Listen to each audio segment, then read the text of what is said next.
Good morning. চলো আজকে তোমাদের সাথে আমাদের কলেজের রবীন্দ্র জয়ন্তী উৎসবটা একটু শেয়ার করি।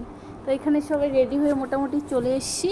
আর এখানে দেখো প্রথমে হচ্ছে কি প্রদীপ প্রজ্বলনের মাধ্যমে হচ্ছে আমাদের অনুষ্ঠান শুরু হয়েছে। আমাদের প্রিন্সিপাল স্যার হচ্ছে গিয়ে প্রদীপ জ্বালিয়ে অনুষ্ঠান শুরু করেছে। তারপর ছিল আমার বক্তৃতা। আমি ছোট্ট চেষ্টা করেছি বক্তৃতা দ্বারা রবীন্দ্র জয়ন্তী উপলক্ষে, রবি ঠাকুরের উপলক্ষে কেমন হয়েছে তোমরা অবশ্যই জানিও।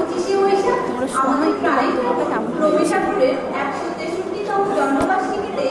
ওনার চরণে জানাই শত কোটি প্রণাম।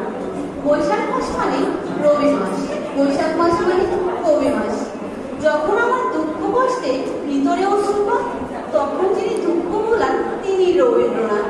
যখন আমি হারিয়ে যাই কেউ ধরে না হাত, তখন যিনি পৌঁছে দেন তিনি রবীন্দ্রনাথ। কলেজে যে সবটা তো আর এই শর্ট ভিডিও তোমাদের মানে দেখানো সম্ভব নয় আমার পক্ষে, তাই একটু ছোট্ট মাধ্যমে আমি একটু